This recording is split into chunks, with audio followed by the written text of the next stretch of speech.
Hola, bienvenidos a En Defensa del Consumidor. Mi nombre es Bianca Estrada y en esta ocasión vamos a hablar sobre el consumo de alcohol que ha aumentado en las últimas décadas.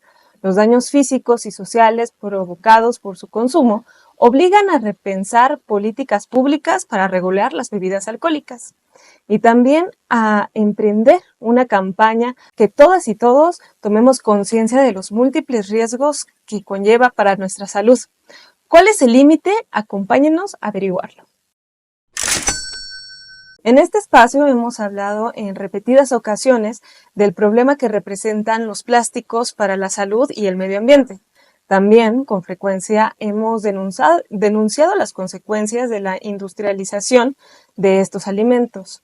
Pero, ¿qué es lo que sucede cuando entran en contacto directo los plásticos con los alimentos?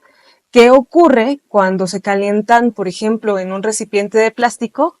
Ese es el tema de una nota publicada en Ecoinventos y que, en resumen, señala que un envoltorio de plástico para alimentos puede contener hasta 9.936 químicos diferentes, muchos capaces de migrar hacia la comida y, por consecuente, también al cuerpo humano.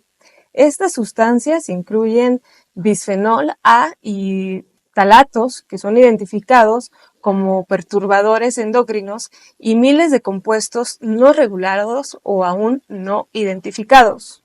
El calor, la grasa, los rayos UV o el tiempo facilitan el traspaso de estos químicos desde el plástico hasta los alimentos. Recalentar en microondas, por ejemplo, o dejar la comida en un coche caliente acelera justamente este proceso. Un equipo del Departamento de Biología de la Universidad Noruega de Ciencia y Tecnología analizó 36 productos de Estados Unidos, Reino Unido, Corea del Sur, Alemania y la misma Noruega, e identificó miles de compuestos, muchos de los cuales alteran la función hormonal y el metabolismo celular. La exposición a talatos se ha asociado a 350,000 muertes por enfermedades cardiovasculares en 2018.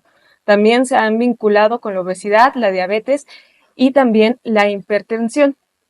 Mientras la ciencia y la regulación encuentran soluciones, expertos recomiendan reducir la exposición al plástico, eligiendo envases de vidrio, alimentos frescos y evitar calentar en recipientes de plásticos en microondas. El alcohol se ha vuelto algo tan cotidiano que posiblemente pocos se preguntan si beber una copa diaria o una sola cerveza podría afectar su salud. Y menos si se trata de vino, que es considerado tradicionalmente como beneficioso para el corazón. Todos los que han tomado alcohol saben que basta una o dos bebidas para sentirse mareado y experimentar una desinhibición total. Pero a diferencia del tabaco, cuyo potencial cancerígeno es muy conocido, lo que pocos saben es que el alcohol también se relaciona con muchas enfermedades, incluido el cáncer. Es importante tomar conciencia de que el consumo habitual de alcohol es uno de los principales factores de riesgos de muerte y discapacidad por enfermedad o lesiones, y de que todos los riesgos aumentan cuando más se bebe alcohol y una persona consume más cotidianamente esta sustancia. Sin embargo, el alcohol perjudica la salud a partir de niveles muy bajos. Hoy se sabe que los riesgos comienzan a incrementarse ligeramente, incluso por debajo del nivel del consumo que se suponía que era seguro. Cuando los hombres consumen más de 2 bebidas al día o las mujeres más de una, el alcohol afecta a diversos órganos y sistemas. De ahí que a medida que crece el consumo se eleve el riesgo de mortalidad y de sufrir diversas enfermedades o lesiones, hasta aumentar drásticamente para quienes beben en exceso. Ante esta situación, investigaciones recientes sugieren revisar en todo el mundo las políticas de control de alcohol, a fin de reducir así el consumo general de la población. Ojo, con esto no se busca prohibir, sino regular y que todos tomemos conciencia sobre sus efectos. La verdad es que en torno al alcohol existe una gran desinformación y varios mitos sobre sus efectos a la salud, popularizados en buena parte por la publicidad de la industria de bebidas alcohólicas. Por ejemplo, el efecto cardioprotector del vino tinto o el concepto de consumo moderado. Por ello, hoy invitamos a Alonso Robledo, vocero de la Red de Acción sobre el Alcohol, y a Edgar Alonso Angulo, quien es consultor independiente para el desarrollo de programas de prevención y de tratamiento, para que nos aclaren muchas dudas.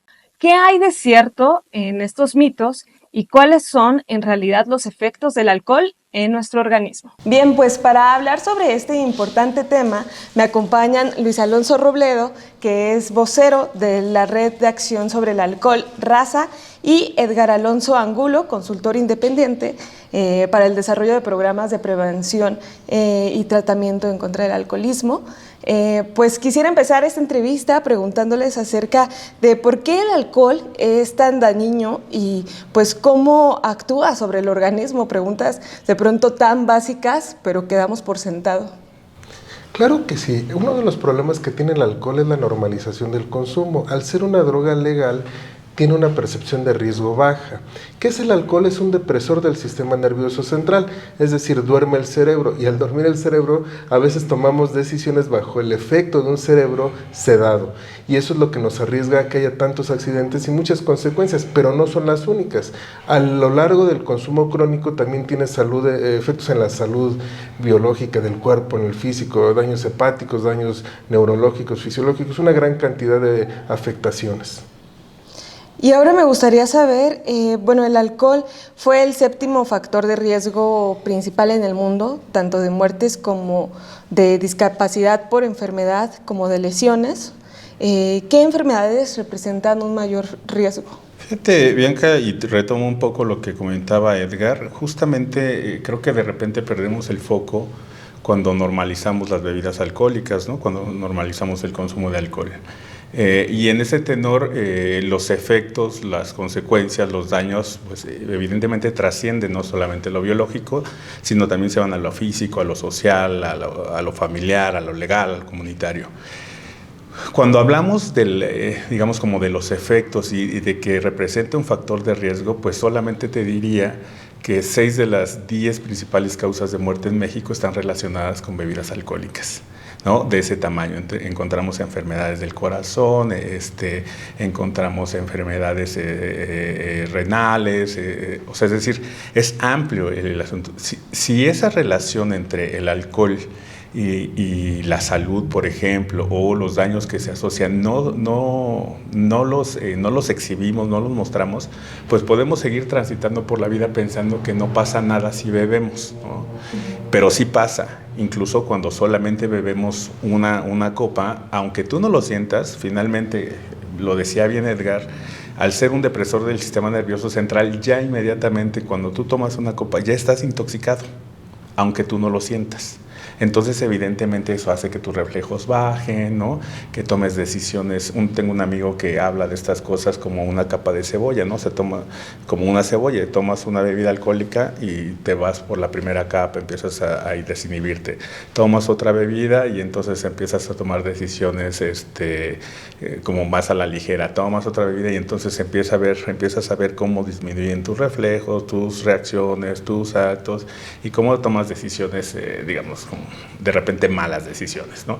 Entonces, solamente para cerrar, sí, hay que pensar en esas 6 principales causas de muerte y evidentemente, pues significan los daños que se asocian al consumo. No es una bebida completamente, mejor dicho, no es una bebida inocua, sí tiene daños tanto físicos como sociales, ¿no?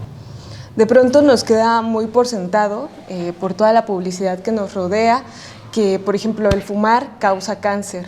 Pero cuando hablamos del alcohol no lo tenemos tan relacionado, cuando sí es un factor el alcohol en esta enfermedad. ¿Para qué tipos de cáncer aumenta el riesgo el consumir alcohol? Hoy estamos hablando de nuevas investigaciones que revelan, por ejemplo, cáncer en seno en mujeres está relacionado con lo que conocemos como consumo moderado, ni siquiera con consumo crónico dependiente, que es lo que las familias se asustan. Se tiene una muy mala idea de que el alcohol puede ser incluso beneficioso para la salud si se consume con moderación. Ahí no falta el médico que recomienda, empezó con el vino diario, ¿no? Una copa de vino diario, y ya se fue al mezcal o al tequila. No sabemos cómo sucedieron esas cosas. En el 2004 salió un estudio interesante hablando de la moderación ante el consumo y si era beneficioso para la salud, y ahí revelaron datos importantes, que no se trataba del consumo del alcohol. Estos estudios están principalmente hechos en población europea, digámoslo, no población nacional, y patrocinados algunos por las alcoholeras, hay que decirlo así. También entonces estaban con una carga de subjetividad muy particular. Pero lo que se dieron cuenta es que no se trataba de la copa de vino, se trataba de incluso del tipo de vino en algunas cosas, de la uva. Después dijeron, no se trata de la uva, se trata de la alimentación, que es una alimentación mediterránea. Y después se dieron cuenta que a quienes protegía es a quienes tenían una alimentación mediterránea y un estilo de vida mediterráneo. Es decir, si en Europa, en Francia, pues sales a las 4 de la tarde, ya no regresas a trabajar y te tomas una copa de vino con los niveles de estrés tomándotela en el río Sena, pues a lo mejor no te hace tanto daño que en las condiciones de una ciudad como México. Y lo que está pasando es que las familias se preocupan mucho porque sus hijos no desarrollen dependencia, y el consumo que le llaman responsable o consumo de bajo riesgo, que nosotros le llamamos más técnicamente, no se está tan estudiado, y ahí sí encontramos que está debilitando el sistema inmunológico, y el cáncer principalmente es una afectación de una mala respuesta del sistema inmune, incluyendo el cáncer de seno en consumo bajo para las mujeres. Este es uno de los riesgos, pero no solo el único, y está relacionado con otros. Y termino también diciendo, no me quiero extender mucho, pero por ejemplo, primeras 2 causas de muerte en jóvenes en México es accidentes de tránsito y violencia. Estado por estado se pelea en el primer lugar, y en ambos casos el alcohol juega un papel preponderante. La violencia es un promotor del consumo, y el consumo es un promotor de la violencia, el consumo del alcohol. Pero en el caso de los accidentes de tráfico, pues la relación es obvia, ¿no? Y voy a decir, y aquí algo que es polémico, porque siempre me gustó decirlo, el alcohol también es feminicida. Gran parte de los crímenes de género que existen en el país se dan bajo efecto del consumo del alcohol y otras drogas en el victimario, pero también a veces en la víctima. Entonces, totalmente falso que una copita no hace daño. No hay evidencia de que no haga daño, pero sí hay evidencia de que puede tener consecuencias. Y lo que sí está descartado es que haga bien. Claro, y justamente esa copita, como ya lo mencionabas, que parece ser que no es dañina, con este consumo frecuente, pues sí aumenta totalmente el riesgo de enfermedades. Sí, claro, como decía bien Edgar, como el cáncer de mama, como el cáncer de boca, porque entre otras cosas el alcohol lo que hace es que ayuda a absorber otras sustancias de tipo cancerígeno y por ejemplo, cuando tú estás tomando y estás fumando, haces que la sustancia, que el alcohol, absorba de mayor forma, más rápido, las sustancias cancerígenas vía oral. Entonces, por ahí el cáncer de boca, ¿no? Y otros elementos que tienen que ver con esta como descomposición incluso del ADN, ¿no? Y que permite que se absorban estos elementos cancerígenos, y por eso ese desarrollo del cáncer de mama. O sea, eso está súper bien documentado. Lo que sí, y tiene toda la razón Edgar, es que justamente aquello que tiene que ver con esta idea de que una copita no cae mal, no te hace daño, que al contrario es buena para el corazón. Otra vez regresamos, 6 de las principales causas de muerte asociadas al consumo de alcohol, entre esas 6 están las enfermedades del corazón. Entonces, digo, es como la evidencia es contundente, ¿no? No hay tal beneficio. Y hablando de género, en las últimas décadas hemos tenido un incremento de osteopenia y de osteoporosis en las mujeres, también asociado al incremento del consumo del alcohol. Si recordamos, hace muy poco en la historia de la humanidad, la mujer se sumó al consumo que hoy presenta en alcohol, ¿no? Eso es importante. Era un tema más de varones. Las alcoholeras dijeron, las mujeres no están bebiendo, sacaron bebidas de bajo contenido alcohólico con sabores dulces y fomentaron el consumo. Hoy las adolescentes beben a la par que los adolescentes y las mismas bebidas. Ya no hay una diferencia tan obvia en el tipo de consumo de bebidas, pero eso trajo como consecuencia generación de otros daños específicos en la salud de la mujer. Y a lo mejor en esa lógica, no quiero salirme como mucho del tema, pero en esa lógica también tendremos que pensar, ya hicieron, la industria ya hizo todo un aparato, ya desarrolló todo un aparato mercadológico para atraer a las mujeres. Hoy se está desarrollando todo un aparato para pegarle a una población que estaba siendo no tocada, que son los menores de edad, ¿no? Okay. Entonces, hoy si tú vas a cualquier tienda de autoservicio, esas pequeñas tiendas que encontramos en cada esquina, ¿no?, de estas cadenas rojas, tú vas a los refrigeradores y entonces vas a encontrar cosas como bebida no alcohólica con sabor a alcohol, ¿no? Entonces es todo un manejo de la industria para empezar a hacerse de nuevos, ¿no? De nuevos consumidores, ¿no? Las bebidas que supuestamente no tienen alcohol, pues resulta que las anuncian como cervezas sin alcohol, ¿no? Por ejemplo, por norma técnica, las bebidas que no tienen alcohol, pues no son bebidas alcohólicas. No tendrían que ser catalogadas como cervezas sin alcohol, ¿sabes? Pero es parte, evidentemente, de la mercadotecnia, de la búsqueda de nuevos. Y bueno, pues tendríamos que pensar en esas cosas cuando desarrollamos programas de prevención, cuando empezamos a necesitar promover el desarrollo de una ley nacional de bebidas alcohólicas, ¿no? Pues para evitar todas estas cosas que son evidentes, pero que a veces no vemos por diferentes razones. Sí, claro que sí, todas las habilidades de esta gran industria para ir haciéndose nuevos compradores, de nuevos consumidores. Pues ahora que ya tocamos el uso moderado de alcohol, me gustaría ir a los atracones que se dan con el alcohol. Quisiera saber pues cuáles son los riesgos justamente en el caso de los atracones de alcohol y cuándo se debe y cuándo se bebe sin medida. Fíjate que me parece que este concepto del atracón es la adaptación de un concepto anglo que es, si no mal recuerdo, es como binge drinking, algo así. No sé si llamarlo incluso como moda que de repente tienen los jóvenes por beber muy rápido en periodos muy cortos para emborracharse de manera casi inmediata. Hay que recordar que el alcohol se metaboliza en el hígado y una bebida estándar, ¿no? Haz de cuenta una botella de cerveza, un caballito de tequila, más o menos se metaboliza en 1 hora en el caso de en un promedio, ¿no? Si tú le metes más alcohol en periodos de tiempo muy corto, corres incluso el riesgo de morir. Ha pasado en algunos programas, ¿no? Concursos, gente que les pones 30 caballitos de tequila y lo que sigue es que seguramente van a tener una congestión alcohólica y si bien les va, pasan un muy mal rato, pero si les va peor pueden incluso morir porque el alcohol no se metaboliza. Básicamente lo que sucede es que te intoxicas y te envenenas, ¿no? Entonces, eso yo diría sí, y es como un consejo para los jóvenes, más jóvenes e intrépidos, consideren que esas cosas ponen en riesgo no solamente su integridad, sino su vida, ¿no? Y que de pronto como que también no le tomamos la importancia a eso porque incluso se convierte hasta en un reto, ¿no? Entre los jóvenes que de pronto toma rápido para que se te suba y no vemos que realmente sí está en riesgo su vida. Incluso en retos virales en la red, ¿no? Que se lo promueven como tal, a ver quién se acaba la botella y quién lo puede hacer. Lo que explicaba Alonso es trascendental. Dije, el alcohol va durmiendo al cerebro, pero va durmiéndolo de poco a poco. Primero, como bien señalaba, como una capa de cebolla, duerme el control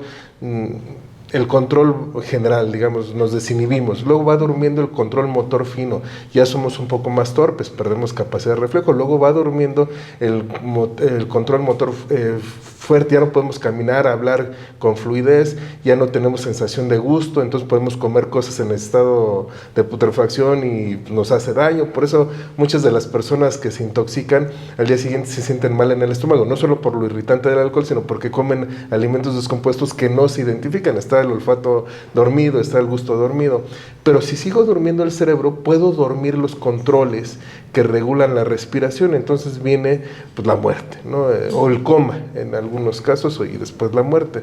Entonces, sí, los padres de familia se preocupan mucho porque su hijo no se vuelva dependiente al alcohol, pero no nos preocupa tanto como sociedad que no abusemos del alcohol, y el abuso puede ser mucho más o tanto igual de peligroso que la dependencia.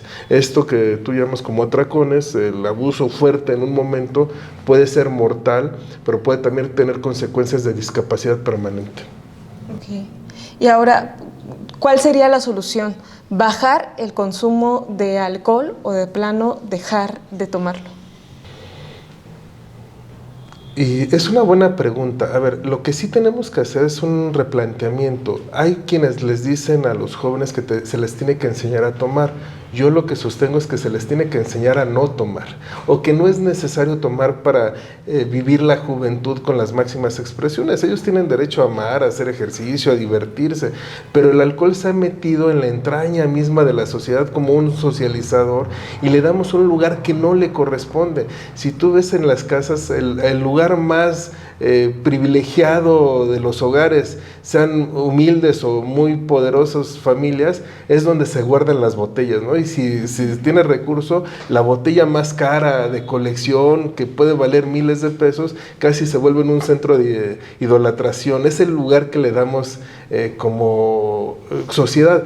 Lo primero que te ofrecen al llegar a una casa, si eres un buen anfitrión, es una bebida alcohólica, y si tú no aceptas, eres como un mal invitado, ¿no? Yo creo que lo que tenemos que combatir es ese lugar que la publicidad, la mercadotecnia, la historia le ha dado al alcohol, y entonces despreocuparnos si es un tema de consumo de bajo riesgo, podría manejarse. Es una utopía dejar de beber, aunque hay que decirlo, en ciertas personas ya no es opción. Cuando ya hay una dependencia severa, cuando hay un daño hepático, cuando ya hay condiciones médicas específicas, el alcohol puede ser muy grave, ¿no? Entonces, de pronto, como padres, lo ideal sería pues tratar de no fomentar estas conductas, incluso como tú ponías este ejemplo de la fiesta en la casa, cuando pues el ofrecer una bebida alcohólica es algo tan común, tan simple, pues cambiarlo mejor por un agua de sabor, o cambiar estas pequeñas conductas, ¿no? Claro, sí, en esta práctica social necesitamos pensar cuál es el valor del alcohol que le damos a nuestras vidas, porque si no, no nos espantemos de lo que hemos fomentado. Si yo le enseño a tomar a mi hijo desde pequeño, o me río de que el tío, el compadre le emborrache con una cerveza a los 8 o 7 años, o que el rompope, que son bebidas que pensamos que pueden tomar los niños, cuando hay una prohibición clara, no deben de tomar ningún menor de edad, ¿no? Y los padres perdieron esa batalla y dicen, en casa pues sí pueden tomar, o si yo los veo yo les doy, o yo les prefiero enseñar a mis hijos. Pero si eso pasara en países como Estados Unidos, les quitan la custodia, y si son mexicanos los deportan, pues, o sea, les quitan la visa. Allá sí se cumple la ley en tema de la bebida alcohólica, pero aquí como que somos muy relajados en estas prohibiciones a menores de edad. Quisiera regresar un poco a esta cuestión del género, y quisiera saber si las mujeres pues somos más propensas que los hombres a sufrir los estragos del alcohol, claro, suponiendo que tomamos la misma cantidad de alcohol. Si es así, ¿por qué? Fíjate que ese es un buen punto, y antes de abordarlo, sí me gustaría decir que de acuerdo a los estudios, la última encuesta nacional de la ENSANUD, la ENSANUD de 2022, la encuesta nacional de salud, y la última encuesta de adicciones que se hizo en 2016, establecen que hay un consumo diferenciado entre hombres y mujeres, sobre todo en adultos, ¿no? Mayores de 18 años, gente de 40, sí hay una diferencia, consumen más los hombres que las mujeres. En el caso de los jóvenes, de los más jóvenes, básicamente están consumiendo a la par, ¿no? Gente que tiene entre 18 y 20 años, hombres y mujeres están consumiendo en las mismas condiciones, por diferentes razones, ¿no? Y tendrá que ver con este bombardeo publicitario, con estas prácticas que tenemos de repente en familia, ¿no? Con esta poca, digamos, como poca peligrosidad que de repente le vemos a las bebidas alcohólicas, ¿no? ¿Qué es lo que sucede? Regularmente los hombres para mí son como 3 escenarios. Regularmente los hombres, la idea es que si las personas consumen alcohol, no consuman más de 4 o 5 copas por ocasión, ¿no? Es decir, y la idea es que sean espaciadas por 1 hora. ¿Por qué? Porque en 1 hora, decíamos hace rato, se metaboliza el alcohol y tú puedes tomarte una copa y en 1 hora estás perfecto, ¿no? Las mujeres metabolizan menos, les tardan más tiempo en metabolizar, ¿no? Las mujeres tienen menos enzimas que les ayudan a metabolizar el alcohol. Y biológicamente las mujeres tienen más grasa que los hombres. Los hombres tenemos más agua en cuerpo, las mujeres tienen más grasa. Aunque una mujer pese, ¿no?, lo mismo que un hombre, biológicamente tiene más grasa que un hombre. Entonces eso hace que la absorción del alcohol sea más lenta. Por eso es mucho más probable que si tú te pones a beber al parejo de un hombre con la misma complexión, de la misma edad, igual, y tiene que ver pues la tolerancia que ya tengan con las bebidas alcohólicas, eso, siempre, ¿no? Siempre se van a intoxicar más que los hombres. Entonces, y eso también las pone evidentemente en mucho riesgo, ¿no? Entonces, tiene que ver con eso, son cosas biológicas básicamente. Y complemento que además la adicción se desarrolla más rápido en la mujer que en el varón. En promedio, alguien que empieza a abusar del alcohol tarda entre, digamos, 7 y 10 años en ya desarrollar una dependencia, y si es mujer baja de 5 a 8 años, es un tema. Pero además, todo lo que hemos construido a nivel de organizaciones de sociedad civil, a nivel de salud pública, se ha pensado en atender a adictos varones, ¿no? Entonces hay muchas barreras al tratamiento en la adicción a la mujer, en la adicción al alcohol a la mujer. Pensemos si un padre quiere mandar a su hija a un centro de tratamiento donde hay 40 varones con problemas de control de impulsos, donde se les arriesga a otras cosas, a acoso, a sexual, a muchas condiciones. Se tienen que crear o pabellones o clínicas especializadas para la mujer con otros temas de salud reproductiva femenina, y eso es muy costoso también, porque además hay un descuido tanto en la salud reproductiva masculina como la femenina, pero la mujer a veces tiene más consecuencias. Vamos, un hombre no puede quedarse embarazado por una noche de borrachera, una mujer puede correr ese riesgo. Y se vuelve mucho más complejo el consumo de la mujer. A veces nos tachan, cuando decimos eso, nos dicen no lo digan porque es reproducir el estereotipo de género de que la mujer es más frágil, pero nosotros tenemos un compromiso con la verdad. No podemos decidir sobre las personas, pero sí podemos informar sobre lo que hay en la mesa con las decisiones. Lo mismo digo, el menor de edad, y diríamos el menor de 21 años, y ahora menor de 25 años, no tendría por qué beber alcohol, no tiene su desarrollo prefrontal completo, el desarrollo cerebral completo para que el alcohol no le haga tanto daño. Entonces son cuestiones que si son polémicas, son realidades existentes.